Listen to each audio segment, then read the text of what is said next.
AI에 대한 인트로덕션부터 좀 얘기를 해보겠습니다. 네, AI는 이미 그 알파고 이후에 되게 많은 사람들이 알고 있죠. 근데 그 결국 딥러닝이라는 게 머신러닝의 일종이고, 그리고 머신러닝이라는 게 그 AI의 일종이기 때문에 AI에 대한 백그라운드를 조금만 얘기하도록 하겠습니다. AI가 뭔지는 대충 아시죠? 여기서 내가 좀 강조하고 싶은 부분이 있는데, 네, 미안합니다. AI는 두 가지 관점에서 보통 접근을 합니다. 첫 번째는 그 컴퓨터나 기계를 이용을 해서 지능을 구현하는 것이다. 이런 관점에서 접근을 하기도 하고요. 그 다음에 두 번째 관점은 지능이 필요로 하는 일들을 자동화하는 것이다. 라는 관점에서 접근을 하기도 합니다. 첫 번째는 내가 만드는 게 지능이다 라는 데 초점이 있는 거고요. 두 번째는 지능적인 활동을 자동화하는 것이다 라는 데 초점이 있는 겁니다. 그 두 가지가 약간의 관점의 차이가 있을 수 있어요. 그리고 그 AI하고 보통 소프트웨어하고 뭐가 다른가 그걸 잠깐 말씀을 드리면요.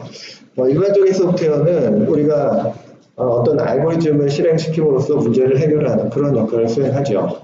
근데 인공지능이라고 얘기할 때는 네, 물론 인공지능도 알고리즘을 가동시켜서 동작을 시킵니다. 그렇지만 특별히 어떤 획일화된 프로시저에 의해서 풀 수 없는 일, 복잡한 일, 이런 거를 처리합니다. 그러니까 예를 들어서 우리가 맥도날드에 가면은 햄버거를 어떻게 만들고 손님이 왔을 때 뭐라고 얘기하고 이게 다 매뉴얼이 있죠. 이런 거를 그 일반적인 소프트웨어라고 얘기를 한다면 우리가 예를 들어서 그 호텔 레스토랑에 가면은요, 거기에는 요리에 대해서 아주 다양한 경우를 커버할 수 있는 요리사가 있습니다. 근데 이런 게 AI라고 말을 할 수가 있어요. 그 다음에 두 번째는 환경이 변해서 변화하는 상황에 자기가 스스로 적응해야 되는 거, 이런 상황에서 일하는 걸 AI라고 얘기를 합니다. 이 그림 두 개를 보시면은요, 이 왼쪽에 있는 그림은 고정된 상황에서 고정된 역할을 수행하죠. 이런 게 일반적인 소프트웨어고요. 여기는 이 화성 탐사선이죠. 이거는 변화하는 환경 속에서 적응하면서 임무를 수행을 합니다. 이런 것들을 AI라고 하죠. 그리고 또 불확실성이 있는 상황에서 그래도 판단을 내리고 역할을 수행하는 것, 이런 것들도 AI의 영역이라고 할 수 있습니다. 그리고 많은 경우에 AI의 데피니션은 strong AI라는 거하고 weak AI라는 거로 나뉩니다. 근데 뭐 어떤 사람은 strong AI는 성능이 좋은 거고 weak AI는 성능이 나쁜 거다 이렇게 얘기하는 사람들도 있는데요.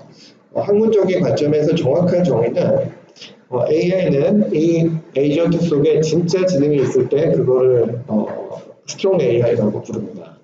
그래서 무슨 일을 하는데 겉에서 봤을 때 생각한 것처럼 보이는 게 아니라 진짜 생각을 할 때 그걸 strong AI라고 부릅니다. 그리고 weak AI는요, 사실 그 속에 진짜 생각하는 로직이 있는지 없는지는 그거는 관심이 없습니다. 그냥 어떤 입력이 주어졌을 때 그냥 그 지능적인 행동을 할 수 있으면 그거를 weak AI라고 얘기를 하는 거죠. 보통 그 영어에서는 strong AI를 많이 그리고 있는데 현존하는 모든 AI는 전부 다 weak AI라고 말할 수 있습니다. 그러니까 뭐 알파고도 포함되고요. 그리고 IBM 왓슨도 거기에 포함됩니다. 그리고 strong AI의 특징은요, 일단 제너럴하다는 겁니다. 예를 들어 사람이 한 분야에서 뭔가 배우면은 그 지식을 다른 쪽에 또 써먹을 수 있죠. 그래서 제너럴하다라는 게 중요한 특징이고요. weak AI 같은 경우는 일반적으로 특정한 응용 분야 한 가지에 집중을 해서 개발을 합니다. 그래서 딴 거는 못하고 그거 하나만 딱 잘하는 그런 거를 weak AI라고 얘기를 하는 거죠. 그 다음에 AI를 구현하는 방법이 두 가지가 있습니다. 하나는 심볼릭 AI라고 하는 분야가 있고요. 또 하나의 분야는 머신러닝이라고 하는 분야가 있습니다. 그리고 옛날에는 이 머신러닝이라는 거를 커넥셔니스트 AI라고 부르기도 했습니다. 이 두 가지의 차이점은 첫 번째는 인공지능을 어떻게 정의하냐면 사람 머릿속에 있는 지식하고 그 지식을 이용해서 수행하는 연산으로 그렇게 정의를 합니다. 예를 들면은 이렇게 사람이 생각하는데 그 생각하는 로직을 어떤 수학이나 논리에 의해서 심볼 같은 형태로 표현을 할 수 있다는 거죠. 예를 들면 이런 거 보십시오. 자, 모든 사람은 죽는다. 이거는 하나의 룰이죠. 그리고 소크라테스는 사람이다. 이건 하나의 데이터입니다. 그럼 이 데이터하고 이 룰을 적용을 시키면 소크라테스가 죽는다라는 것을 우리가 유추해낼 수가 있죠. 네, 이런 거를 일종의 심볼과 심볼 또는 심볼과 룰 간의 그런 연산에 의해서 새로운 지식을 만들어내거나 아니면은 어떤 문제를 해결하는 그런 방식을 knowledge based approach라고 하고요. 이게 초기 AI에서 많이 사용되는 그런 방식입니다. 그리고 최근에 더 많이 발전하는 방식은 이 머신러닝이라고 하는 건데요. 이 머신러닝은 데이터로부터 배우는 거죠. 그래서 지식을 주는 게 아니라 데이터를 주고 그걸로부터 필요한 지식을 다 캐치해라. 이런 관점에서 접근하는 게 머신러닝입니다. 머신러닝은 어떻게 하냐면요. 이렇게 어떤 에이전트가 있을 때 이렇게 입력이 들어오고 이 출력이 이렇게 나가는 그런 에이전트가 여기 있습니다. 근데 머신러닝에서는요, 이 에이전트를 어떤 수학적인 프레임워크를 이용을 해서 개발을 합니다. 그렇게 되면은요, 이 수학적인 프레임워크 속에는 어떤 파라미터라든가 스트럭처 같은 것들이 있는데, 이 파라미터하고 스트럭처를 어떻게 정의하느냐에 따라서 이 입력이 들어왔을 때 출력을 어떤 걸 내느냐가 달라진다는 거죠. 그래서 머신러닝이라고 할 때는 보통 어떤 입력이 들어왔을 때 이 중간에 파라미터나 또는 스트럭처를 튜닝을 해서 내가 원하는 비헤이비어, 내가 원하는 아웃풋을 내도록 만드는 그런 과정이 머신러닝입니다. 그리고 여기에서 이 파라미터 스트럭처를 구하는 과정이 트레이닝 샘플로부터 어떤 지식을 이제 추출하도록 그렇게 하는 학습 알고리즘을 사용을 한다는 거죠. 그래서 보통 머신러닝은 이런 수학적인 프레임워크를 이해를 해야지 공부를 할 수 있습니다. 거기에 해당하는 것들이 굉장히 많은 프레임워크가 있는데요. 그거를 제가 그냥 리스트만 좀 했습니다.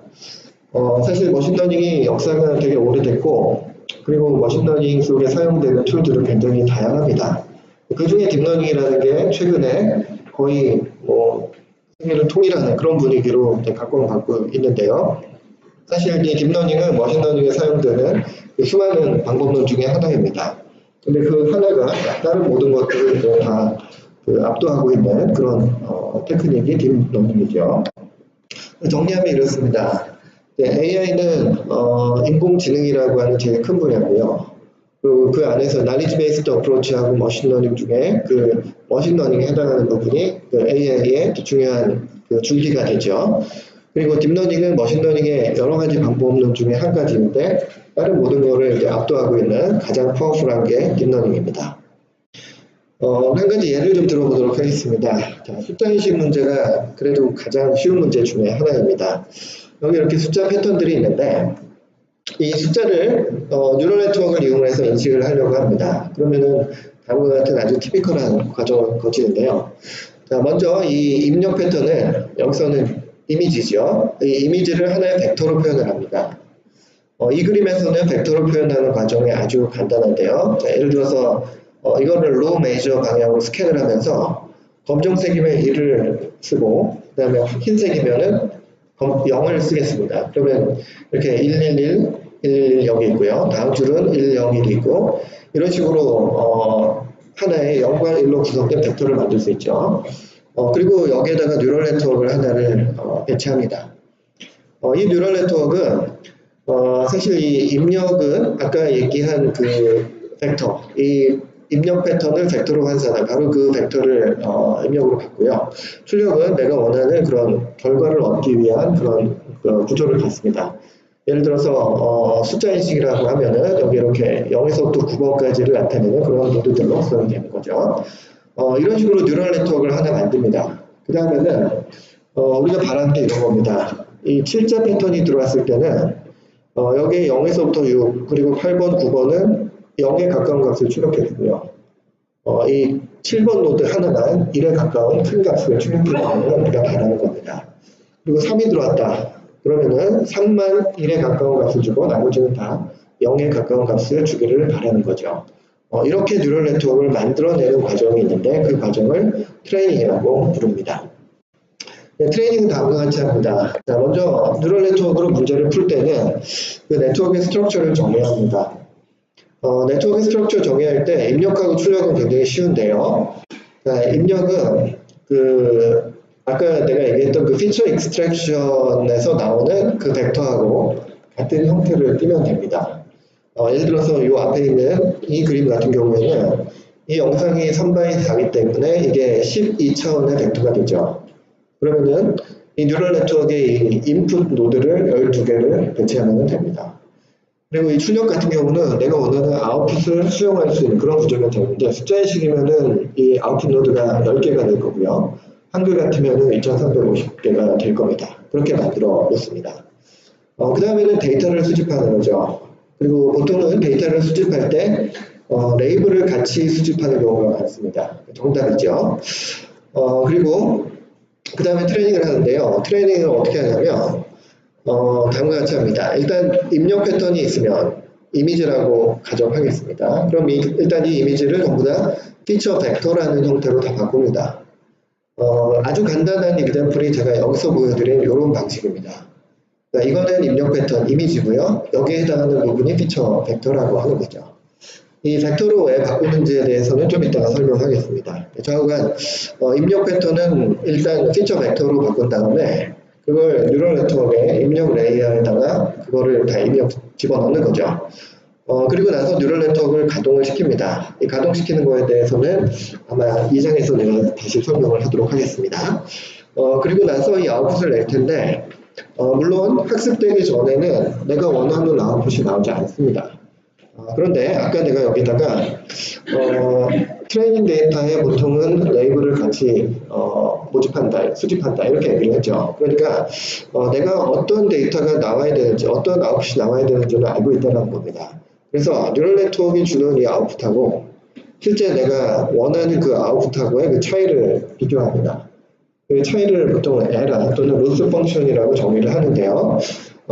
이제 우리는 이 로스 펑션을 가지고 로스 펑션을 미니마이즈 할 수 있는, 가장 최소화할 수 있는 이 뉴럴 네트워크의 구조나 또는 파라미터를 찾아내면 됩니다. 그 과정이 트레이닝이라는 거죠. 그래서 이 트레이닝이라는 과정은 이 뉴럴 네트워크 또는 다른 머신러닝 그 프레임이 있을 때 입력에 대해서 내가 원하는 아웃풋이 나오도록 그 모델을 바꾸는 그 과정을 트레이닝이라고 우리가 부릅니다. 그게 다 된 이후에는 실제 이제 입력 패턴이 왔을 때 똑같은 피처 벡터, 피처로 만든 다음에 뉴럴 네트워크를 그대로 가동시키면은 그게 인퍼런스 경과 또는 인식 경과가 되는 거죠. 그 다음에 머신러닝은 크게 한 4가지 카테고리로 나눕니다. 그게 여기에 리스트 해놓은 그 슈퍼바이스드 러닝, 교사학습, 그 다음에 언슈퍼바이스드 러닝, 비교사학습, 그리고 셀리 슈퍼바이스드 러닝, 반교사학습, 그 다음에 리인포스먼트 러닝, 강화학습, 이런 4가지 종류를 크게 나눕니다. 그리고 여기서 소개하는 이 4가지 러닝 방법은 이게 뭐 딥러닝이나 이런 그 모델을 구성하는 그런 방법을 얘기하는 게 아니고요. 이거는 학습을 할 때 어떤 관점에서 어떤 목표를 가지고 학습을 하느냐, 거기에 대한 얘기입니다. 슈퍼바이스드 러닝이라고 얘기를 할 때는 트레이닝 데이터에 레이블이 다 주어진다고 가정을 합니다. 이 레이블이라는 게 결국 그 머신러닝 툴이 제공해줘야 되는 그 정답이라고 볼 수가 있죠. 그리고 이제 트레이닝 샘플은 원래 입력 이미지가 있고 방금 얘기한 그 레이블 정답이 있기 때문에 다음과 같은 페어로 구성이 됩니다. 여기서 X라고 하는 거는 입력 데이터가 되고요. Y라고 하는 거는 그 입력 데이터가 들어왔을 때 내가 출력되기를 바라는 그 정답 레이블을 Y라고 얘기를 합니다. 그러면 여기 머신러닝 모델이 이렇게 있을 때 이 X가 이 모델에 입력이 되고요. 그 다음에 여기서 이 Y가 출력이 되도록 그렇게 이 머신러닝 모델을 학습하는 게 이제 우리가 원하는 거죠.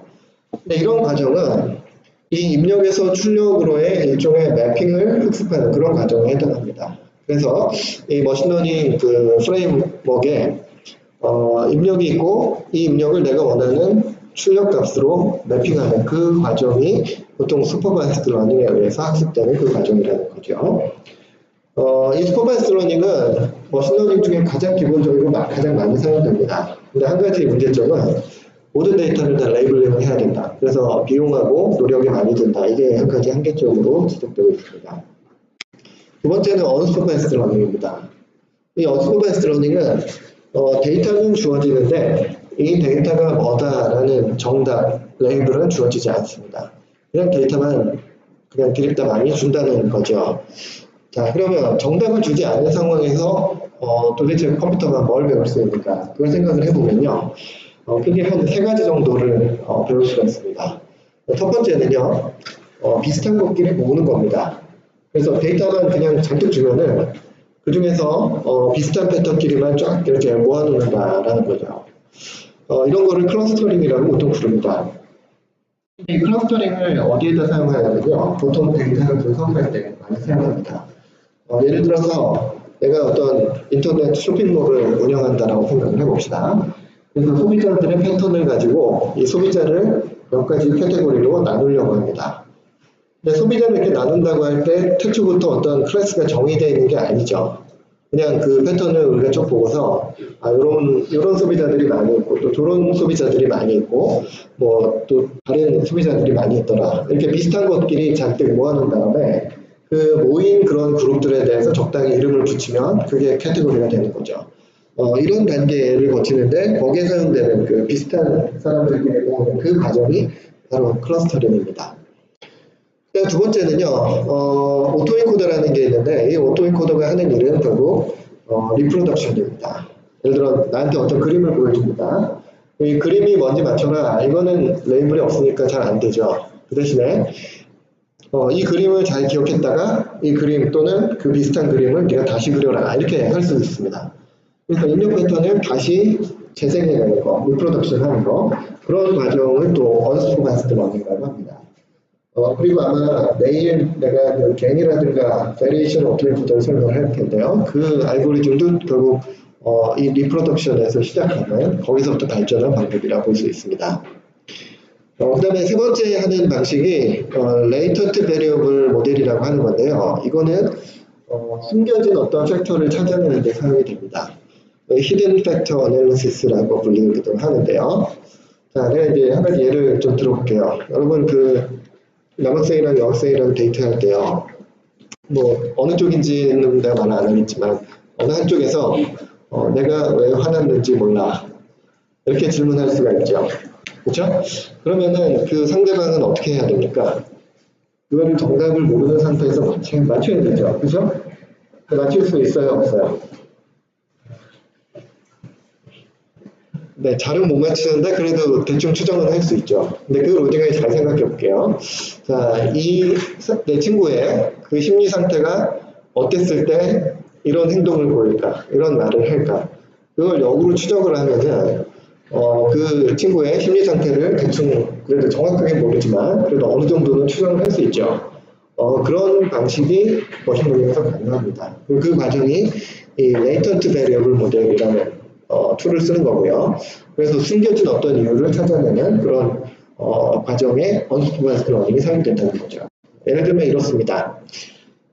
내가 가슴에 통증이 있습니다. 그리고 조금만 뛰면은 막 숨이 차요. 이렇게 되면은요, 우리가 관찰하는 건 이 두 가지 현상인데, 저 현상의 뒤에 숨겨져 있는 원인은 뭐 심장에 문제가 있다. 이런 데 있습니다. 심장에 문제가 있을 때 가슴이 아프고 그다음에 뛰었을 때 숨이 찬다는 거죠.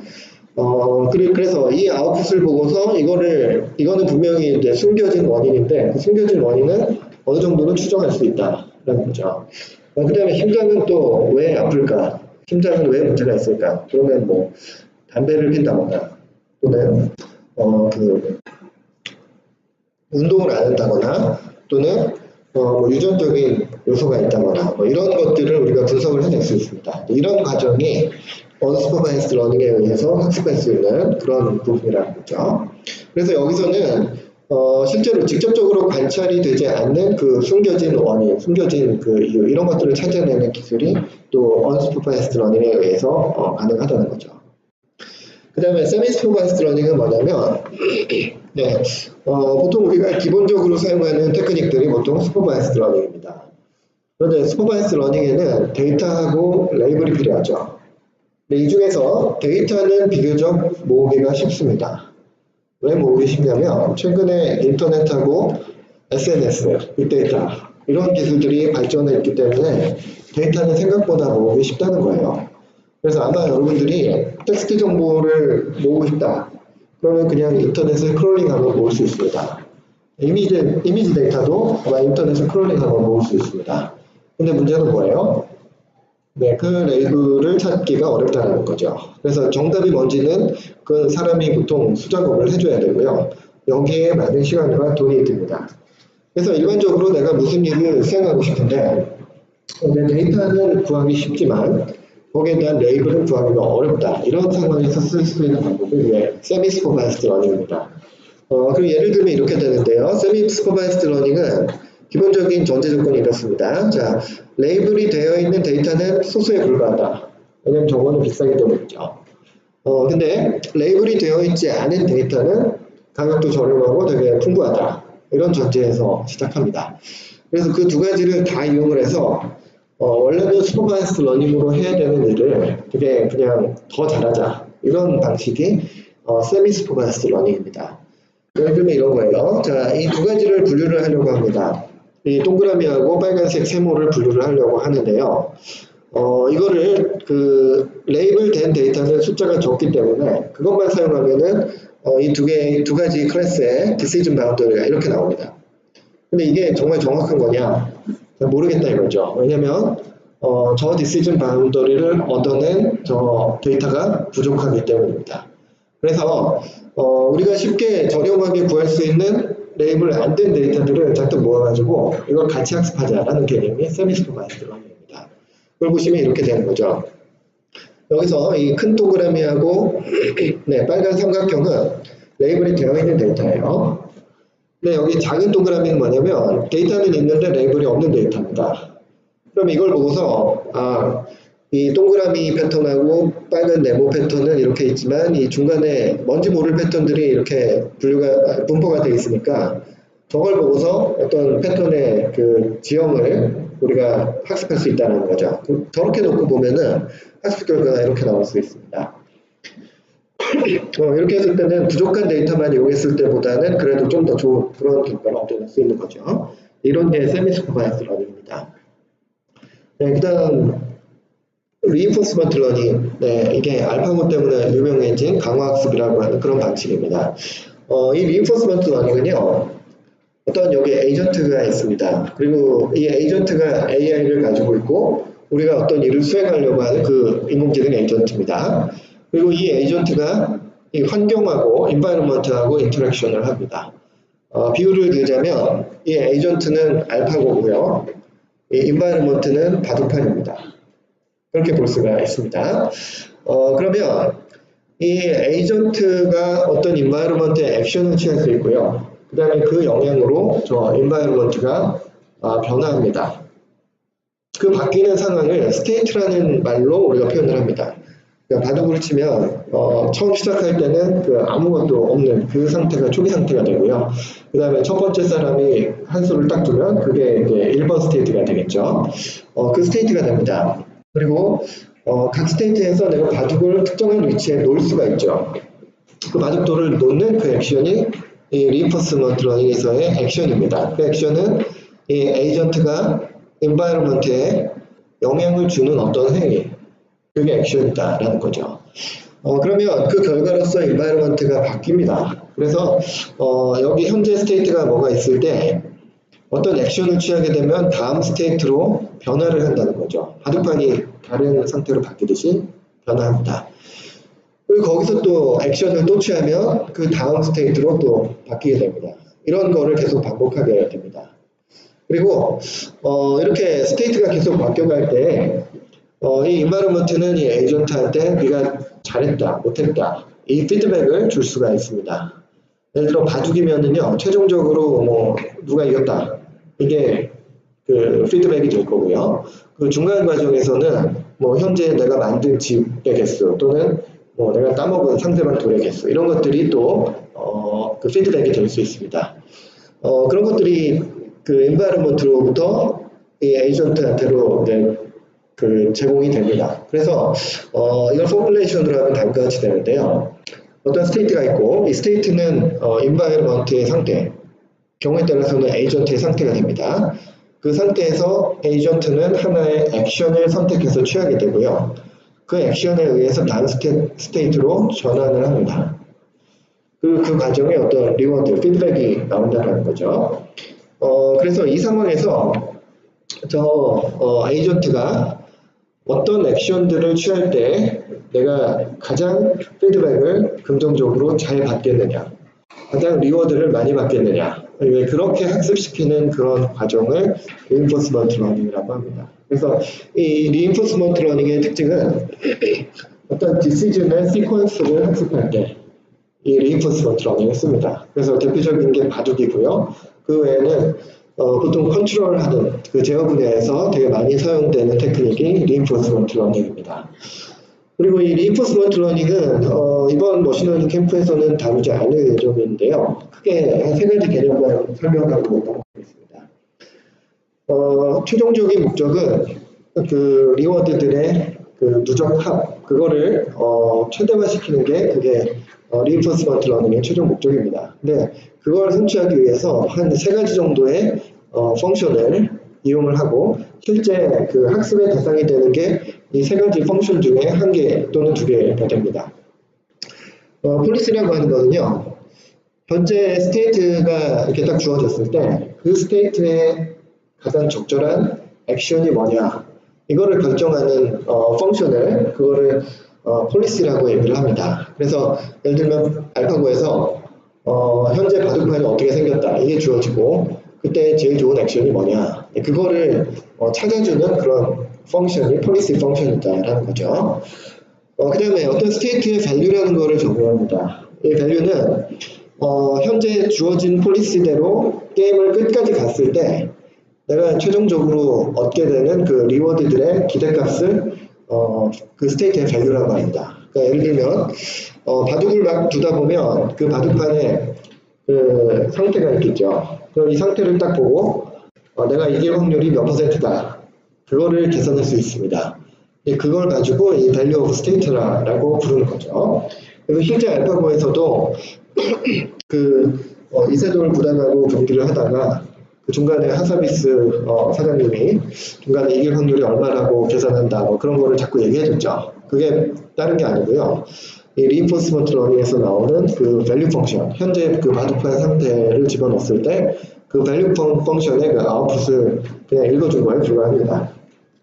그 다음에 세 번째는요, 조금 전에 내가 얘기했던 거는 스테이트 밸류 펑션이고요. 이거는 스테이트가 아니라 액션에 대한 밸류 펑션이 정의될 수 있습니다. 저거는 뭐냐면 현재 스테이트에서 무슨 액션을 취했을 때 내 기대가 되는 그 리워드들의 기대값입니다. 예를 들면 현재 바둑판이 이렇게 있을 때 내가 여기다 돌을 놔두면은 내가 이길 확률이 얼마나 될까? 그럼 저기다 돌을 놔두면 내가 이길 확률이 얼마나 될까? 거기서 나오는 그 값이 이 밸류 펑션이다. 액션의 밸류 펑션이다 라는 거죠. 그리고 알파고에서는요, 이 폴리시 펑션하고 그리고 밸류 펑션을 그 뉴럴 네트워크로 만들었습니다. 그거를 그 CNN이라고 하는, 이따가 이제 오후 늦게 또는 저녁에 설명할 내용인데요. CNN이라고 하는 딥러닝을 이용을 했고요. 그렇게 해서 이제 되게 좋은 성능을 낸 거죠. 알파고에 대한 내용이 좀 있는데 그거는 좀 생략하도록 하겠습니다. 네, 그리고 그 레코그니션 시스템에 대한 얘기를 좀 나누겠습니다. 보통 여러분들이 딥러닝을 많이 사용을 할 텐데 사실은 문제를 풀 때요, 딥러닝만 가지고 문제가 풀리지는 않습니다. 그래서 전체 플로우를 한번 공부를 할 필요가 있는데요. 일단 딥러닝으로 또는 머신러닝으로 뭘 할 수 있는가, 그거를 좀 잠깐 얘기하겠습니다.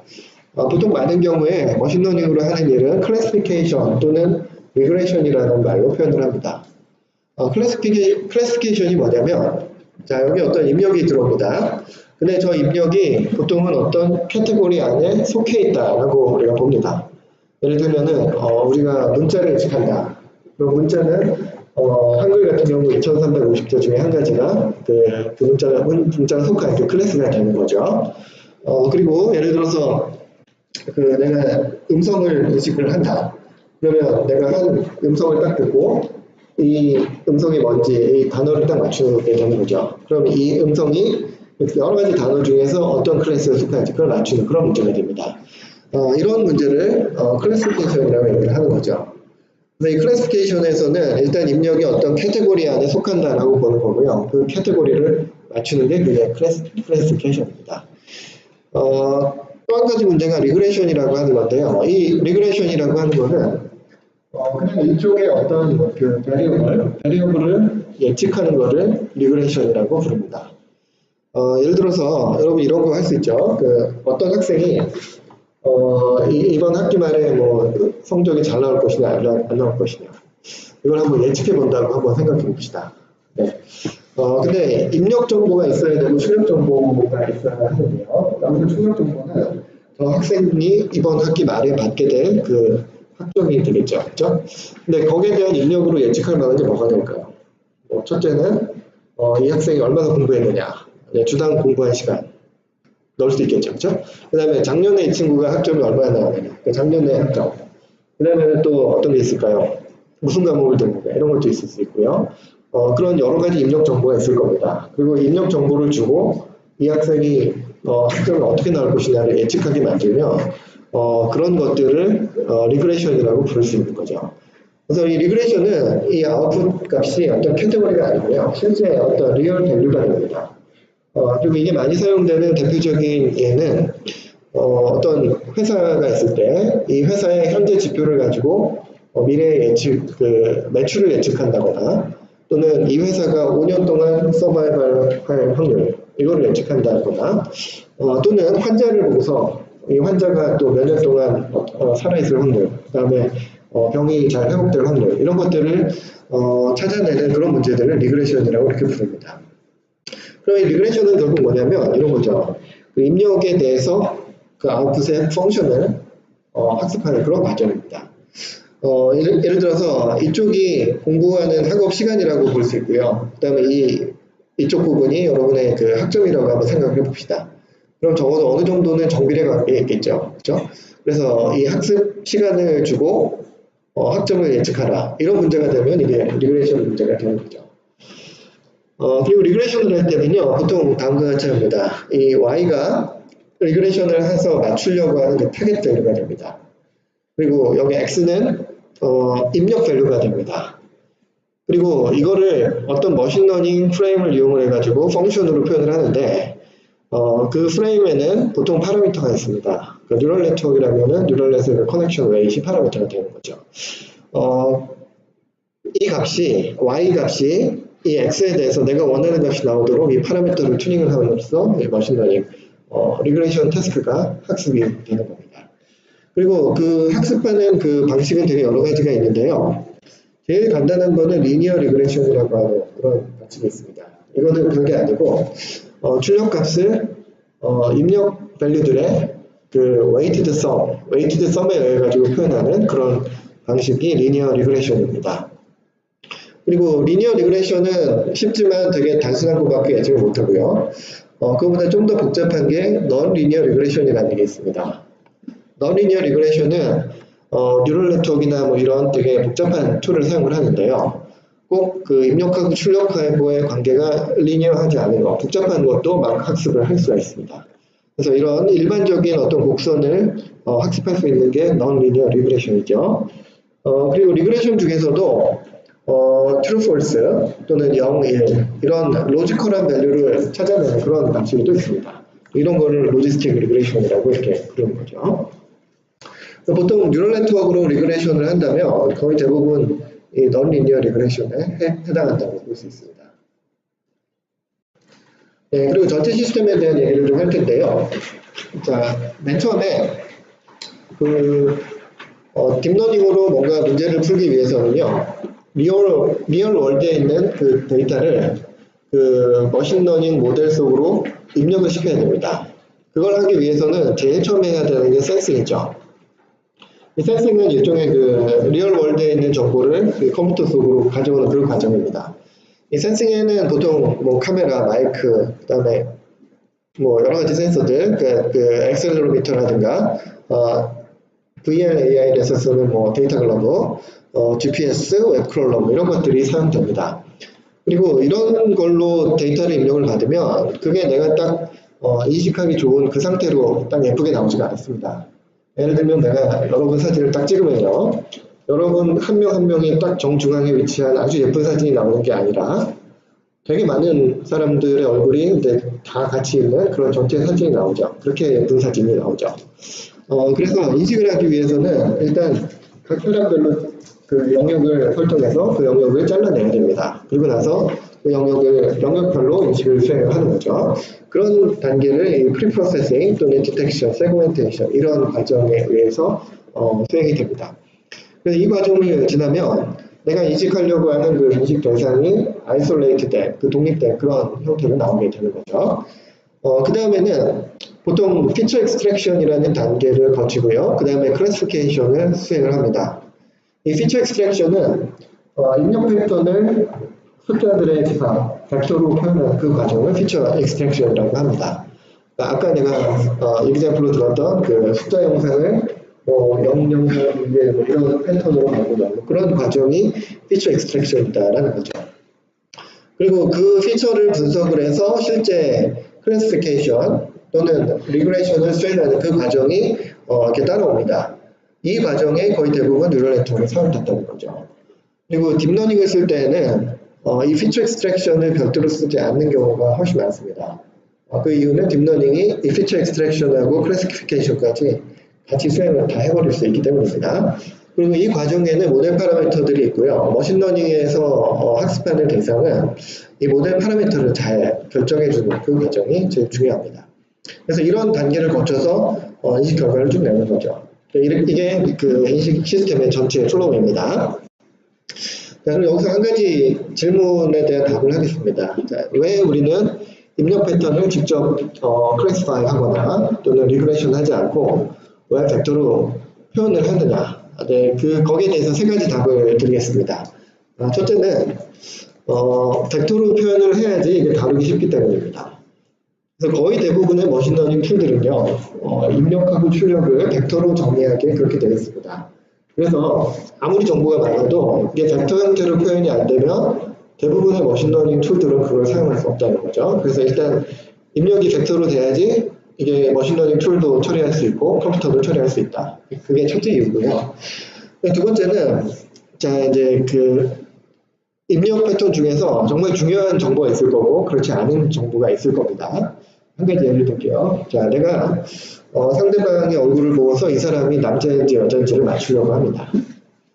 여러분 맞출 수 있죠, 그렇죠?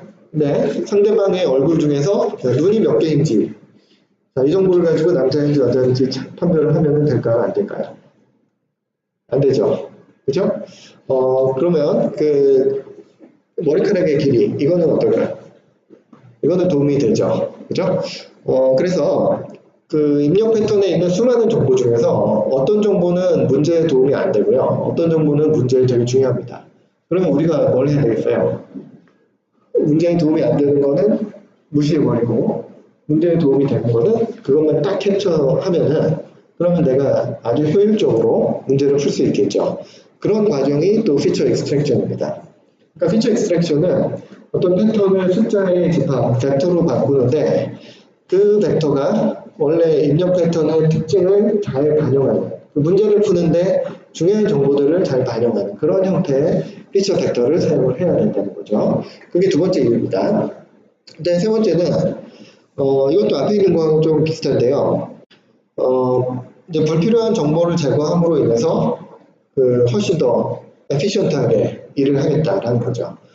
예를 들어서 내가 그 머리 색깔, 그 다음에 키, 몸무게 이런 걸 가지고 남자 여자를 구분을 하면은 어느 정도 할 수가 있는데 그거를 이 사람의 사진 전체를 가지고 구분을 하겠다 이렇게 하면은요 사진은 너무 많은 정보가 있고 그 중에는 정말 도움이 되지 않는 정보들도 많이 포함이 되어 있다는 거죠. 그래서 필요한 것들만 딱 캐치하겠다 이런 부분이 또 에피션시에 해당하는 그런 부분입니다. 그리고 피처를 벡터라고 만들었을 때 이제 우리가 패턴 레코니션 또는 머신러닝으로 클래시피케이션 하는 과정을 이런 피처 스페이스 상에서 생각을 해볼 수가 있습니다. 자, 예를 들면요, 이 썰몬이라는 게 있고요. 이 썰몬은 생선 종류입니다. 연어죠. 그리고 씨바스라는 게 있는데 이 씨바스는 이제 송어에 해당합니다. 그러면 물고기를 잡은 다음에 이 물고기가 서먼인지 씨바스인지를 구별을 하려고 합니다. 근데 여기에서 입력 패턴을 숫자로 나타낸다고 했는데요. 여기서는 우리가 두 가지 숫자를 나타내겠습니다. 자, 하나는 lightness고요.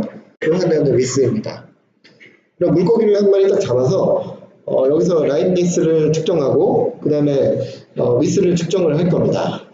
그러면 그게 이 물고기 한 마리마다 2차원 좌표가 하나씩 나오겠죠. 그렇죠? 그 좌표를 이 평면에다가 점을 찍도록 하겠습니다. 그리고 여기서 잘 나타나지 않는데요. 여기 이쪽 패턴에 있는 점들은 썰문이고요. 이쪽 패턴에 있는 그 영역에 있는 점들은 시바스예요. 그러니까 즉, 그 서문하고 시바스를 막 잡아다가 이렇게 이제 그 위스하고 라인리스를 측정을 해서 점을 막 찍어 놓으면은 이런 그 좌표 평면 상에서 이런 분포를 갖는다라는 거죠. 그럼 실제 클래시피케이션은 어떻게 수행하느냐? 저 좌표 평면 상에서 경계선을 그리는 작업입니다. 경계선을 그어버리면 우리가 클래시파이어를 하나 만드는 게 된다는 거죠. 그래서 이걸 어떻게 만드느냐? 간단합니다. 일단 물고기를 많이 잡습니다. 그리고 얘가 연어인지 송어인지를 다 레이블링을 합니다. 그리고 그런 친구들을 전부 다 이렇게 좌표로 바꿔서 점을 찍습니다. 그리고 이 각 점 찍힌 그 분포를 어떻게 수학적으로 모델링을 하고 그리고 그 경계선을 우리가 찾아내면은 그 과정이 클래시피케이션을 하는 일이라는 거죠. 그리고 이런 공간을 피처 스페이스라고 우리가 부릅니다. 피처 스페이스. 피처 스페이스는 입력 패턴을 피처 익스트랙션을 통해서 벡터로 만든 다음에 그 벡터들을 표현하는 그 평면을 피처 스페이스라고 얘기를 하는 거예요. 그래서 여러분들이 머신러닝을 공부할 때 항상 머릿속에 좀 기억해야 되는 게 이 패턴이 벡터로 나타냈을 때 어떠한 공간에 어떠한 분포가 만들어질 것이다. 이걸 좀 생각해 볼 필요가 있고요. 그 공간을 피처 스페이스다라고 부르는 겁니다. 자, 그 다음에 내가 또 그 어떤 복잡도에 대한 이야기를 잠깐 하도록 하겠습니다. 자, 여러분 만약에 우리한테 주어지는 어떤 문제가 있다라고 생각해 봅시다. 그 어떤 클래시피케이션 문제가 있다고 쳐봅시다. 이 상황에서 자, 머신러닝 툴이 되게 다양한 종류가 있습니다. 그리고 어떤 거는 간단하고 어떤 거는 복잡합니다. 뉴럴 네트워크를 쓴다고 하더라도 간단한 뉴럴 네트워크를 쓸 수도 있고 아주 복잡한 뉴럴을 쓸 수가 있습니다. 네, 여러분 한번 직관적으로 생각해 보세요. 복잡한 뉴럴 네트워크가 잘할까요? 아니면 간단한 뉴럴 네트워크가 잘할까요? 복잡한 게 잘할 것 같죠? 그죠? 많은 경우에 복잡한 게 잘합니다. 그런데 정답은요, 상황에 따라 다릅니다. 그리고 여기서 어떤 경우는 그 간단한 모델이 복잡한 모델보다는 잘할 수 있는 경우가 생긴다는 거죠. 몇 가지 요인이 있는데 그 중에 한 가지는요, 트레이닝 데이터가 많으냐 적으냐라는 게 되게 중요한 그런 요인입니다. 예를 들어서 내가 아주 복잡한 뉴럴 네트워크가 있다고 쳐봅시다. 그럼 이게 실제로 할 수 있는 일은 엄청나게 그 복잡한 일을 할 수 있습니다. 그런데 문제는요, 복잡한 뉴럴 네트워크를 학습하기 위해서는 트레이닝 데이터가 많이 필요합니다. 트레이닝 데이터가 많이 필요하다는 거죠. 내가 비유를 들면 이렇습니다. 여러분 그 방정식이 있고 그 방정식으로 풀려고 하는 미지수들이 있습니다. 예를 들어서 미지수가 그 많고 적고가 방금 얘기한 그 비유에서는 뉴럴 네트워크의 사이즈하고 비례합니다. 그러니까 뉴럴 네트워크가 되게 크다면 우리가 찾아내야 되는 그 미지수가 되게 많다는 얘기예요. 근데 미지수가 많은데 그 값을 다 정확하게 찾아내려면 어떻게 해야 됩니까? 방정식을 많이 써야 되죠. 방정식이 많아야 됩니다. 그리고 방정식이 결국 뭐에 해당하냐면 트레이닝 데이터입니다. 트레이닝 데이터 하나가 방정식 하나를 준다. 이렇게 대충 생각을 하면은 어느 정도 이해가 될 겁니다. 그러니까 뉴럴 네트워크를 크고 복잡한 걸 쓴다. 이 얘기는 내가 맞춰야 하는 미지수가 많다. 이런 뜻이 되는 거고요. 미지수가 많으려면 방정식이 많아야 되니까 트레이닝 샘플이 많아져야 된다라는 얘기입니다. 그러면 또 다른 질문 하나 해볼게요. 방정식은 부족한데 트레이닝 데이터가 엄청나게 트레이닝 데이터가 적습니다. 이 얘기가 그 방정식이 적다는 얘기죠. 근데 맞춰야 되는 미지수는 너무 많습니다. 이 상황에서는 어떤 현상이 생길까요? 내가 맞춰야 되는 미지수는 되게 많은데 근데 트레이닝 데이터가 적다. 방정식이 적다. 어떤 일이 생길까요?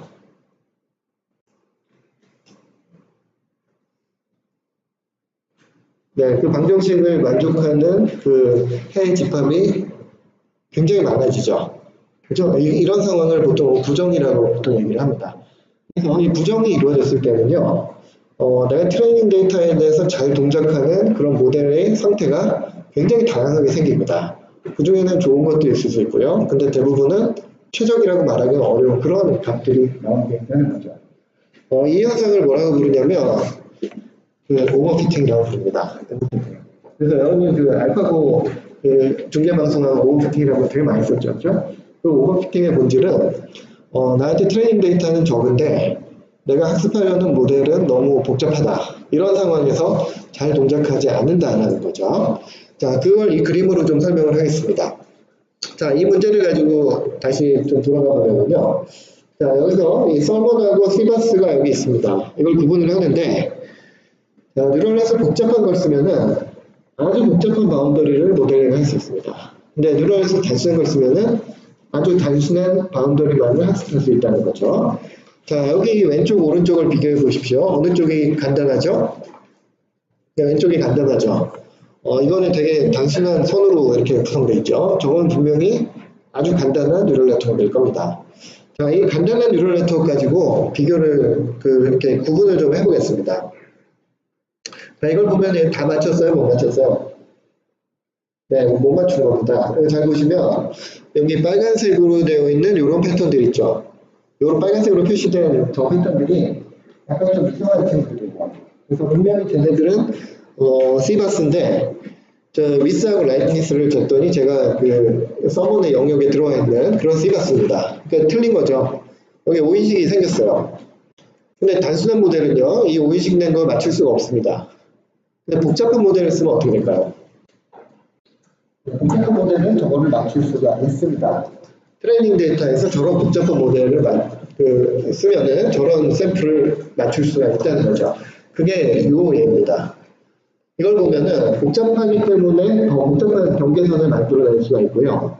그렇기 때문에 아까 보는 저런 패턴을 정확하게 구분을 해낼 수 있다는 거죠. 그죠? 자, 근데 한번 문제를 좀 한 발짝 뒤에서 생각해 봅시다. 자, 여기 이것처럼 여기 빨간 거는 쟤는 예외적인 녀석이니까 저거는 그냥 틀리고 말자. 이런 생각을 할 수 있고요. 야, 저런 것까지 악착같이 쫓아가서 맞추자. 이렇게 생각을 할 수 있습니다. 여러분, 어떤 게 좋을 것 같습니까?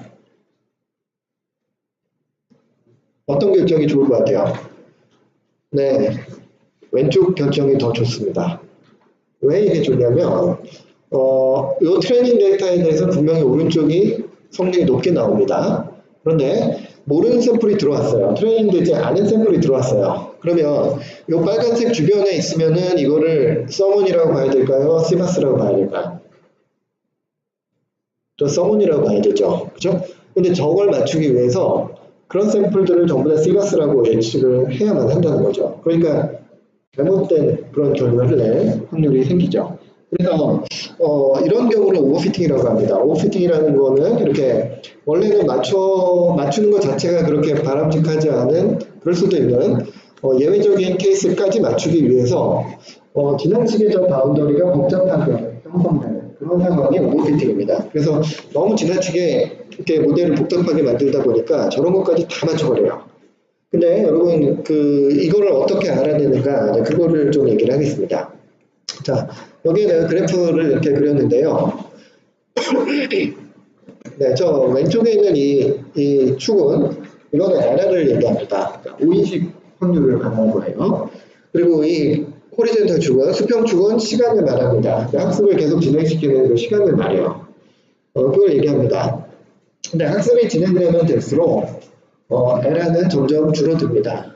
여러분들도 그 시험 공부를 하면 할수록 그 점수가 올라가고 이제 오인 잘못된 게 틀리는 게 줄어들죠, 그렇죠? 그렇게 보면 돼요. 에러가 이렇게 줄어듭니다. 그런데 여기에다가 이제 두 가지 그 곡선을 여기다 표시를 했는데 빨간색이 있고 파란색이 있죠. 이 파란색은요, 이거는 트레이닝 데이터에 대한 샘플 그 에러 레이시입니다. 그러니까 예를 들면 여러분이 맨날 보고 푸는 뭐 연습 문제 같은 뭐 그런 게 될 수 있죠. 이거는요, 공부를 하면 할수록 에러가 줄어듭니다. 당연하죠. 공부를 하면 할수록 에러가 줄어들어요. 그런데 오버피팅이 발생했을 때는 어떤 일이 생기냐면요. 자, 여기 있는 이 테스트 데이터 있죠. 이 테스트 데이터는 학습할 때 참여하지 않은 데이터입니다. 그러니까 예를 들어 여러분이 그 이제 고등학생이라면 이 밑에 있는 거는 연습 문제거나 또는 모의고사이고요. 저 위에 있는 거는 진짜 수능 시험입니다.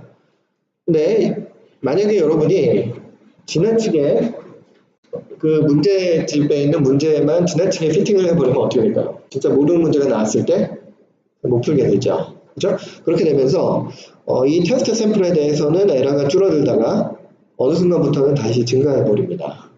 이게 뭐냐면 그냥 이제 수업 시간에 공부하는 얘기로 하면은 공부를 하다 보면은 이 시험 문제를 잘 맞추죠. 근데 시험 문제만을 위해서 많이 문제만 디립다 풀면은 그 문제는 적응이 되는데 내가 정말 공부를 안 하고 문제만 풀면은 그러면은 그 새로운 문제가 나왔을 때 적응을 못하게 되는 거죠. 그래서 오히려 성능이 떨어진다라는 겁니다. 그 상황이 오버피팅이에요. 그 오버피팅을 알아내는 방식은요, 트레이닝 데이터에 대한 인식률하고 테스트 데이터에 대한 인식률 같이 됩니다.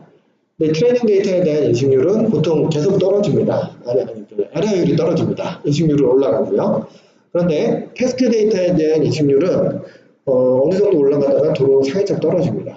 에러는 계속 내려오다가 다시 살짝 올라간다는 거죠. 그 테스트 데이터에 대해서 에러가 올라가는 이 시점이 오버피팅이 시작되는 그 시점입니다.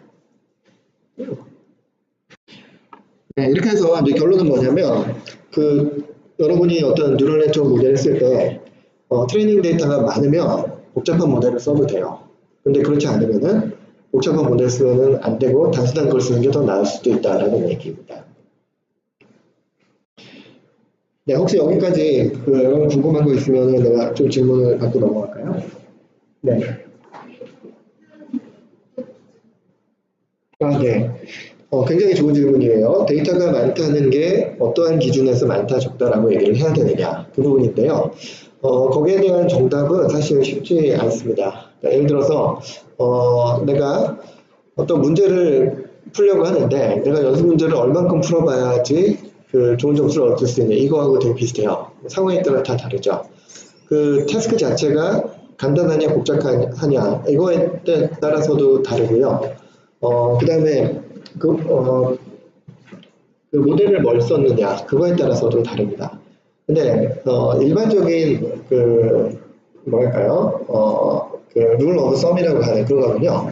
그 모델이 가지고 있는 학습 대상에 되는 파라미터 숫자에 비례해야 된다 이렇게 알려져 있습니다. 그러니까 뉴럴 네트워크를 썼다면 거기에 학습 파라미터가 몇 개인가 대충 추정을 해서 그거에 비례하게 그 트레이닝 데이터가 필요하다 이렇게 알려져 있다는 거죠. 네, 또 다른 질문.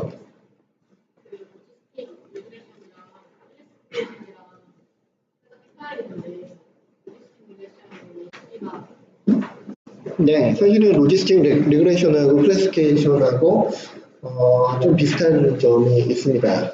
그런데 일단 기본적으로 봤을 때 이 로지스틱 리그레이션은 그 아웃풋을 클래스라고 해석을 하지는 않고요.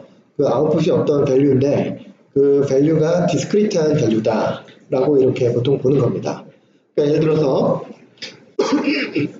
여러분의 성적을 예측을 할 때요. 성적 가지고 예측할 수도 있지만 그 레터 그레이드 있죠. A, B, C, D 이걸 예측을 할 수 있죠.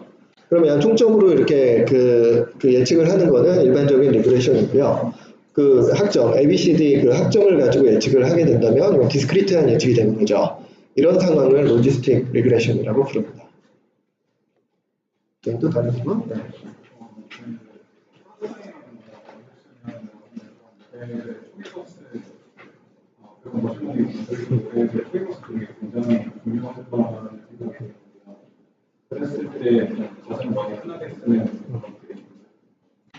네, 그 머신러닝의 시작점은 일단 어떤 모델이 주어지고 그 모델에 대해서 에러를 미니마이즈하는 방향으로 튜닝을 하는 거죠. 그러니까 방금 얘기한 것처럼 질문한 것처럼 모델의 초기 상태가 뭐냐에 따라서 최종 아웃풋이 어떻게 달라질 수가 있다는 거죠.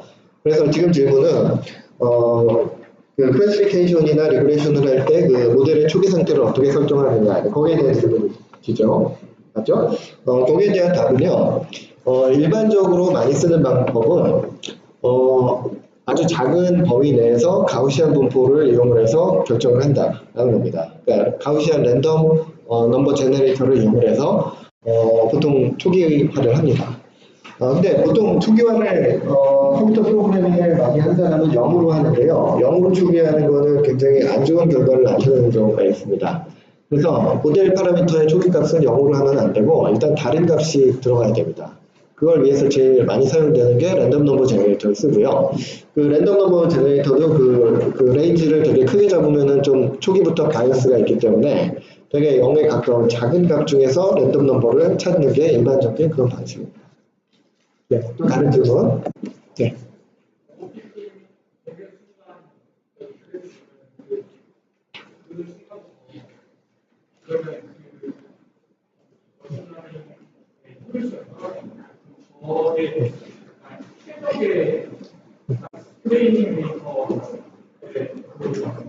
네, 맞습니다. 사실은 학습이 계속 진행되는데 진행될 때 어느 시점을 이르르면은 그때부터 오히려 에러가 증가한다는 얘기거든요. 그럼 우리가 선택할 수 있는 것은 계속 그걸 추적하다가 에러가 가장 작은 그 포인트에서 학습을 멈추는 게 제일 좋겠죠. 이런 테크닉이 실제로 사용되고 있습니다. 그리고 그 테크닉을 얼리 스타핑이라는 용어로 이렇게 보통 얘기를 합니다. 그리고 실제 얼리 스토핑을 많이 사용을 하기도 하고요. 그 다음에 또 한 가지는, 이 오버피팅이 관찰됐을 때 그냥 얼리 스토핑만 하는 게 아니라 이 오버피팅을 극복하거나 줄여줄 수 있는 다른 보조적인 테크닉들을 같이 사용을 합니다. 그래서 이 오버피팅이 발견됐을 때는 그걸로 이제 끝낸다기보다는 이걸 또 그 보완하기 위해서 어떤 방법을 써야 되느냐 그걸 판단하는데 그 관찰된 거를 같이 반영을 한다는 거죠. 네, 또 다른 질문? 네.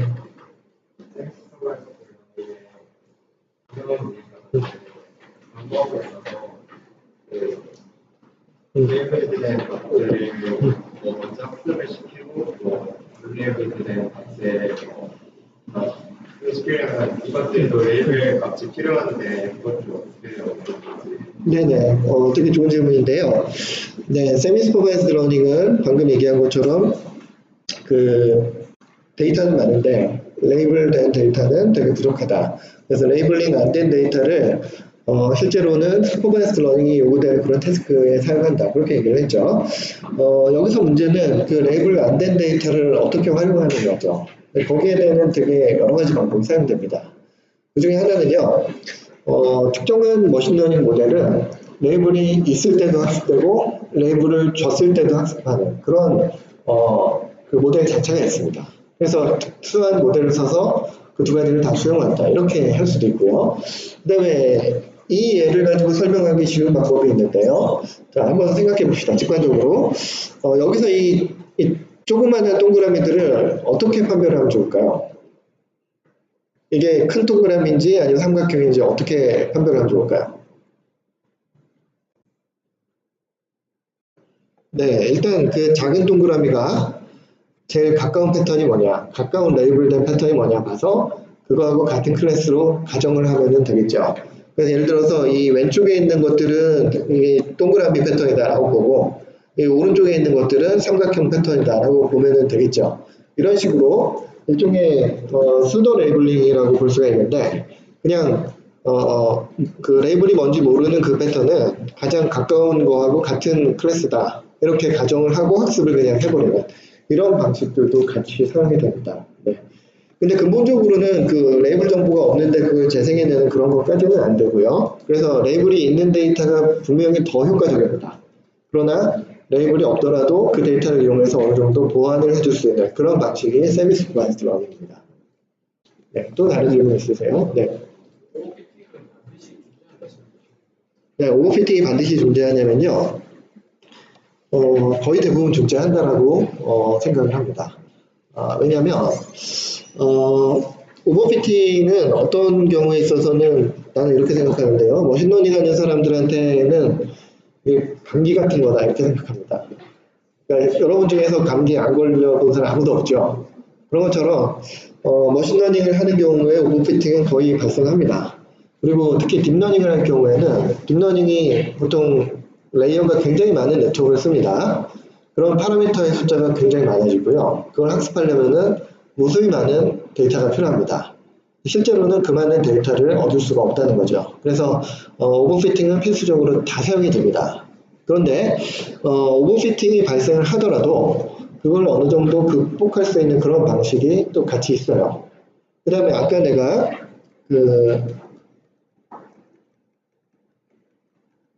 아까 제가 오버피팅 슬라이드를 다시 한번 보여드리겠습니다. 네, 이 그림을 보여드리면서 너무 복잡한 게 좋지 않고 또 단순하게 좋을 수도 있다 이렇게 얘기를 했잖아요. 근데 사실 단순한 모델하고 복잡한 모델의 장단점이 따로 있습니다. 근데 최근에는 오버피팅이 발견이 되더라도 상당히 큰 모델을 쓰는 게, 그리고 그 오버피팅을 줄이는 테크닉을 같이 쓰는 게 좋은 성능이 나오는 그런 경우의 수가 좀 많습니다. 그래서 오버피팅이 나오더라도 충분히 크고 충분히 깊은 모델을 쓰는 추세로 요즘에 좀 많이 쓰고 있죠. 네.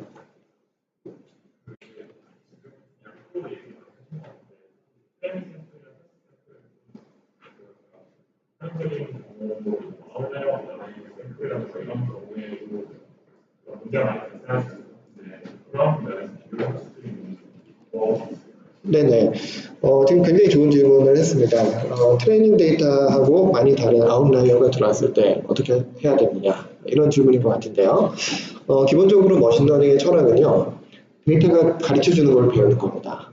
그래서 내가 어떤 일을 하고 싶다라고 했을 때 그 태스크를 잘 표현할 수 있는 데이터를 잘 공급을 해줘야지 그 일을 잘 할 수가 있습니다. 그래서 원래 머신러닝이 하는 일이 없는 지식을 만들어내는 게 아니고요. 데이터 속에서 표현되어 있는 거를 그걸 캐치하는 거기 때문에 데이터에 없는 다른 어떤 태스크를 하려고 한다면 당연히 성능이 떨어질 수밖에 없습니다. 네. 또 다른 질문 있으세요? 네.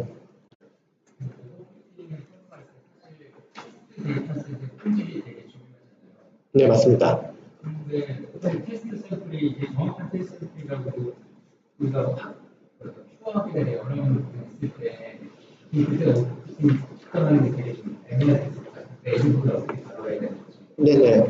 오버피팅을 측정하기 위해서 테스트 데이터를 어떻게 설정을 하느냐, 이런 질문인데요.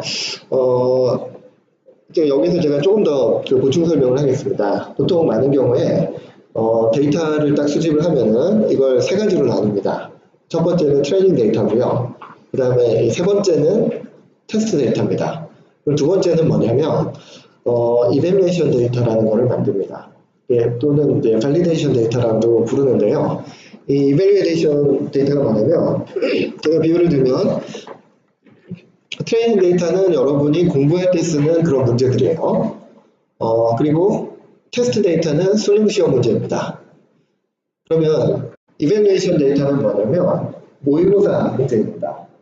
그래서 많은 경우에 테스트 데이터는요, 정말 성능 평가를 할 때만 딱 한 번 보여주고 그거를 쉽게 노출을 잘 안 합니다. 그래서 오버피팅이라든가 또는 하이퍼 파라미터를 찾아낸다거나 이런 경우에는 테스트 데이터를 쓰는 게 아니라 그 제3의 데이터, 즉 이밸루에이션 데이터를 가지고 그거를 평가를 하는 거죠. 근데 이밸루에이션 데이터나 테스트 데이터는 그 데이터가 진짜 리얼 프로블럼을 얼마나 잘 반영하고 있느냐, 이 문제는 항상 존재합니다. 그런데 거기에 대한 원칙은요, 일단 내가 수집한 것 중에서 특정한 파트를 뽑아낸다기보다는 랜덤하게 뽑아냅니다. 그래서 랜덤하게 뽑아내서 여러 영역에 그래도 골고루 배치하는 그런 영역을 커버하도록 그렇게 만드는 경우가 되게 많고요. 그 다음에 두 번째는 사실 다양성을 주는 방식 자체는 랜덤하게 이렇게 뽑아내는 거고요. 그 다음에 또 다양성을 확보하는 방식은 결국 수량입니다.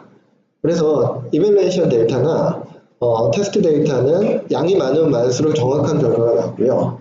그 데이터가 부족할 경우에는 그 테스트 결과 자체가 바이어스 되어 있는, 한쪽으로 치우쳐져 있는 그런 결과가 나올 수가 있습니다. 그래서 거기에 대한 근본적인 해결책은 데이터를 많이 모으는 거다, 이렇게 말씀드릴 수 있습니다. 네, 또 다른 질문 있으십니까? 네, 없으면요. 이 베이지안 시어리까지만 얘기하고 그 다음에 쉬는 시간 좀 갖겠습니다. 이 베이지안 시어리는요. 어떤 면에서 뉴럴 네트워크는 아니지만 뉴럴 네트워크를 포함한 거의 대부분의 머신러닝에서 많이 사용하는 그런 시어리입니다. 그리고 아까 내가 그 뉴럴 네트워크나 머신러닝 툴이 보통 푸는 문제가 클래시피케이션이나 리그레션이다 이렇게 얘기를 했었죠. 그 중에 클래시피케이션을 하는데 아주 펀더멘탈에 위치한 그런 세어럼이 이 베이지안 세어럼입니다. 그 얘기를 좀 하려고 합니다. 자, 일단 클래시피케이션 문제가 주어졌습니다. 그래서 내가 어떤 정보를 가지고 클래스를 맞추려고 합니다. 인정 패턴을 맞추려고 합니다. 그러니까 예를 들어서 이런 문제를 생각해 보겠습니다. 자, 키를 가지고 어떤 사람의 키가 있는데 이 사람이 남자인지 여자인지를 맞추려고 합니다. 이런 문제를 한번 생각해 봅시다. 자, 키가 성별 판별하는데 도움이 되죠? 도움이 되죠? 예를 들어 190이다. 그러면은 물론 여자일 수도 있지만 그래도 남자일 확률이 크죠. 그죠? 반대로 155다. 그러면은 그래도 여자분일 확률이 좀 있죠. 그죠? 그런데 물론 그 오인식은 존재합니다. 왜냐면 방금 내가 얘기한 그 예는 되게 정보가 부족하기 때문에 그 키만 가지고 분류하는 거 부족하기 때문에 오인식이 존재합니다. 그럼에도 불구하고 도움이 되는 거죠. 자, 이 문제를 생각해 보겠습니다. 자, 내가 분류하려는 클래스는 남자 또는 여자 이 두 가지 클래스입니다. 그리고 나한테 주어지는 입력값은 x라고 표시를 할 텐데 그게 키입니다. 키. 자, 그러면 생각해 봅시다. 자, 내가 키를 관찰하기 전에는 이 남자 여자를 어떻게 맞출까요? 키를 아직 관찰을 못했어요. 사람이 한 명 있습니다. 이게 남자인지 여자인지를 어떻게 맞출까요? 네, 내가 볼 수 있는 게 키밖에 없다고 그랬는데 키를 아직 안 봤어요. 이 경우에는 네, 찍는 수밖에 없죠. 네, 찍는 수밖에 없습니다. 그럼 확률이 얼마가 나오겠어요? 50%죠. 50% 남자, 50% 여자. 이렇게 해서 판단을 내릴 수밖에 없습니다. 근데 내가 키를 관찰했더니 키가 한 175였다. 이렇게 되면 아무래도 조금 남자의 확률이 조금 더 올라가죠. 여자의 확률은 좀 떨어지죠. 이렇게 된다고 봅시다. 그렇게 되면은 그 키를 보고서 남자의 확률과 여자의 확률을 유출을 하는데 그거를 다음 요 식으로 표현할 수 있습니다. P, 오메가, 기분, X.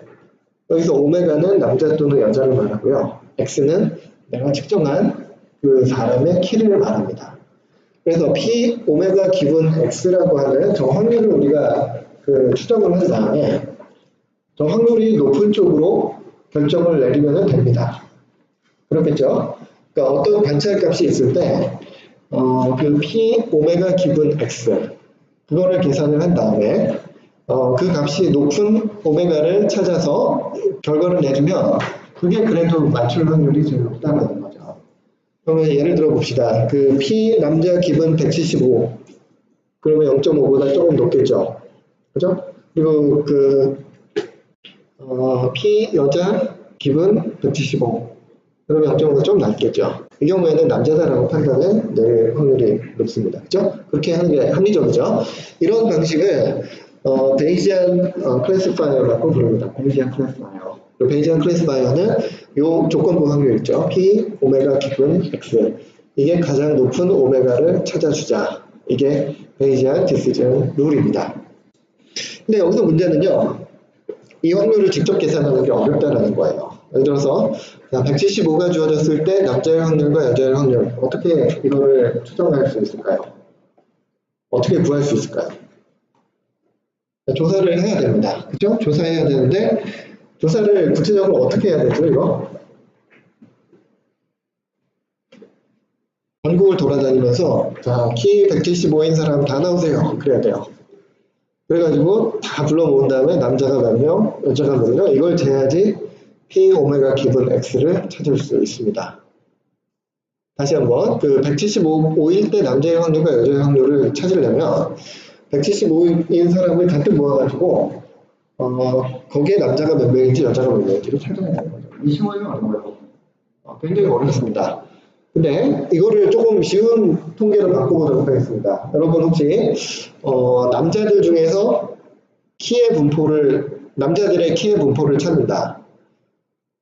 또 여자들을 모아서 여자들의 키의 분포를 찾는다. 이렇게 되면은 아까 얘기한 175일 때 남자의 확률, 여자의 확률보다 훨씬 더 구하기가 쉬워집니다. 왜 그래요? 예를 들어서 한 동네에서 학생들을 한 뭐 100명 또는 1000명을 불러다가 뭐 키를 다 물어봅니다. 그렇게 해서 그 분포를 뭐 그래프로 쫙 그리면 또는 노멀 디스트리뷰션으로 보고 그 민하고 표준 편차를 찾아내면은 그러면 그 확률 분포를 추정할 수가 있죠. 그래서 자 175인데 남자의 확률은 구하기가 어렵고요. 남자인데 175일 확률은 구하기가 쉽습니다. 다시 한번 175인데 남자의 확률은 구하기가 어렵고요. 남자인데 175일 확률은 구하기가 쉽다는 거예요. 그래서 그거를 뒤집어서 계산을 할 수 있는, 즉 남자일 때 175일 확률을 이용을 해서 175일 때 남자의 확률을 거꾸로 유추하는 그 식이 있는데 그 식이 바로 베이지안 세어럼입니다. 이 식을 보죠. 자, 이게 175일 때 남자의 확률이 P 오메가 기분 X로 표시하는 겁니다. 근데 이걸 확률 공식으로 나타내면요. 이렇게 나와요. 자, 오메가하고 X의 교집합의 확률. 그러니까 남자이면서 175일 확률하고, 그 다음에 여기 밑에 있는 거는요. 이게 175일 확률입니다. 이것도 구하기가 어렵지 않아요. 왜 그러냐면, 그냥 남자, 여자 구분 안 하고요. 그냥 한 100명 또는 1000명을 모아서 그 키의 분포를 쫙 조사를 하면은, 그냥 175일 확률이 얼마다. 그게 나오죠. 그렇게 얻을 수가 있습니다. 그러면 이 식을 한 번 더 전개를 하면은요. 자, P 오메가, 그 다음에 X의 교집합, 이거는 이 두 가지로 나타낼 수 있습니다. P 오메가하고, 그 다음에 P X 기분 오메가, 이 두 가지 텀으로 나눌 수가 있어요. 자, P 오메가는 어떻게 구할까요? P 오메가는 방금 그 예에서 남자의 확률 또는 여자의 확률입니다. 그러니까 뭐 키하고 아무 상관없이 그냥 남자가 있을 확률, 그냥 여자가 있을 확률입니다. 이 문제에서는 P 오메가가 얼마겠어요? 네, 그냥 둘 다 0.5죠. 여기에 0.5가 들어가는 겁니다. 그 다음에 이거는 방금 내가 얘기했죠. 남자 여자 구분 안 하고 그냥 모아서 하면 된다. 이건 어떻게 한다고 했죠? 저 위에 있는 이 텀은 남자들을 쫙 모아서 키의 분포를 구하고 또 여자들을 쫙 모아서 키의 분포를 구하면 된다. 이렇게 얘기를 했습니다.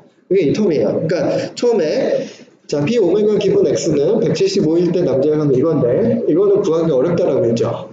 근데 이 식을 세 가지 식으로 분리를 했습니다. 이거는 PX 기분 오메가 남자일 때 175일 확률이고요. 이거는 남자의 확률이고요.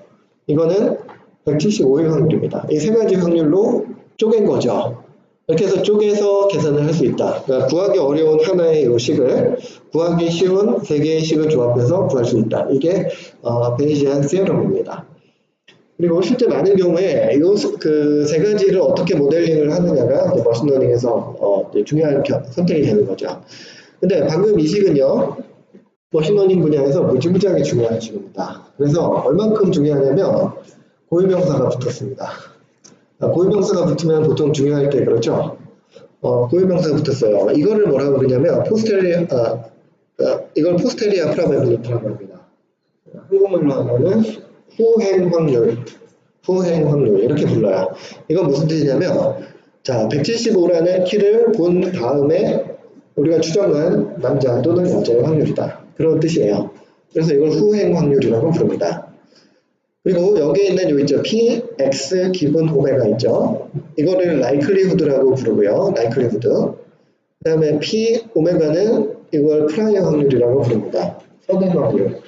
그러니까 아까 제가 이 오메가 기분 X를 후행 확률이라고 했죠. 이거는 X를 관찰한 이후의 확률이고요. 방금 이 P 오메가는 X를 관찰하기 전의 확률이에요. X를 관찰하지 않았을 때 확률이 P 오메가예요. 그래서 이거를 선행 확률, 프라이어 확률이라고 우리가 부릅니다. 알겠죠? 그 다음에 likelihood는 PX 기분 오메가, 이거를 likelihood라고 부르는데요. 이게 왜 중요하냐면 앞으로 은근히 많이 나올 용어입니다. 특히 저 뒤쪽에 내일 내가 variation autoencoder 설명할 때 뭐 prior probability, posterior probability 이런 얘기를 막 할 텐데 그게 여기에서부터 유도된 그런 식들이라는 거죠. 자, 그러면 실제로는 어떻게 계산을 하냐면 이렇게 계산을 합니다. 자, 아까 우리가 베이지안 디시전 룰이라는 걸 내가 소개를 했는데요.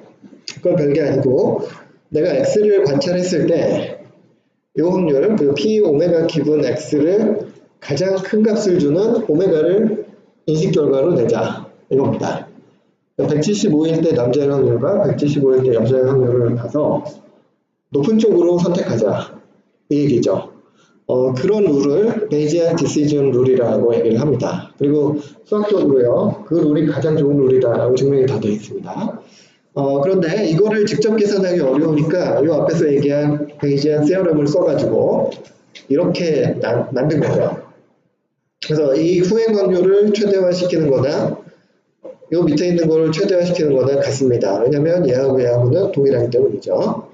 그 다음에 여기 x를 한번 생각해 봅시다. px. 자, px는 남자하고 여자하고 관계가 있어요? 없어요? 저 px라는 텀에는 오메가가 없죠? 오메가가 없어서 이건 남자나 여자나 상관이 없습니다. 그러니까 자, 저 위에 있는 이 식을 전체 식을 최대화하는 W, 그러니까 오메가를 찾는 거하고 요 분모 딱 없애버리고 분자만 최대화하는 오메가를 찾는 거랑 똑같죠. 그래서 이거 과감히 그냥 삭제해 버립니다. 그럼 결과가 이렇게 나오죠.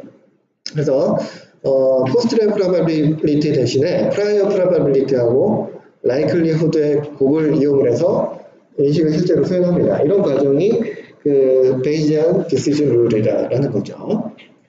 자, 근데 여기서 문제는 실제 우리가 문제를 풀 때 이걸 어떻게 추정을 하느냐라는 겁니다. 자, 저거 어떻게 추정하냐면요. 이렇게 합니다. 보통 이 P 오메가는 뭐 몇 가지 방법을 씁니다. 하나는 자, 실제 클래스의 확률을 직접 측정을 합니다. 예를 들어서 우리는 그냥 0.5, 0.5 하죠. 근데 제주도에는 여자분들이 좀 많다고 하는 것 같아요. 실제인지 모르겠지만. 그러면은 그쪽에는 여자의 확률을 좀 높여줘야 되겠죠. 그죠?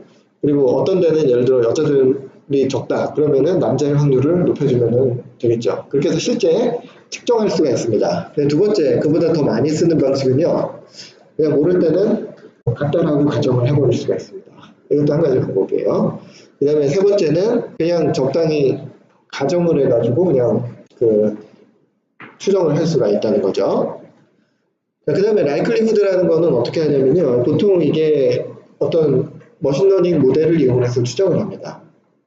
이 부분에 대해서는 나중에 설명을 할 거고요. 제가 내일 오후에 설명할 겐이라든가 베리에이션 오토레코도 있죠. 얘네들이 결국 학습하는 원리가 이런 것들입니다. 그리고 디스크리미네이티브 모델들은 P 오메가 기분 X를 직접적으로 추정을 합니다. 저게 무슨 말이냐면요. 자, 뉴럴 네트워크들은 많은 뉴럴 네트워크들이요. 입력을 주고 그 다음에 이게 어떤 클래스인지 확률을 직접 내줍니다. 직접 출력해 준다는 거죠. 그래서 그런 경우에는 P 오메가 기분 X 이 후행 확률 자체를 직접 출력을 해버리는 그냥 통합된 모델을 써버린다는 거죠. 딥러닝도 대부분 이런 거를 많이 사용을 합니다. 그냥 한 가지 이해인데요. 이 예는 자, 우리가 가장 친숙한 확률 모델이 노멀 디스트리뷰션이죠. 가우시안 디스트리뷰션 그거죠. 가우시안 디스트리뷰션을 썼을 경우에는 예를 들어 이렇게 표현을 할 수 있습니다. 그러니까 예를 들어 이쪽이 남자들의 패턴, 거꾸로죠. 이쪽이 남자고 이쪽이 여자라고 보도록 합시다. 그렇게 되면은 여기에 나타나 있는 이 디스트리뷰션 자체를 가우시안 디스트리뷰션이라고 가정을 하고 그 가우시안 디스트리뷰션의 파라미터들 있죠. 평균하고 표준 편차. 이거를 추정함으로써 아까 얘기한 요 라이클리후드 있죠. 이 라이클리후드를 추정을 보통 많이 합니다.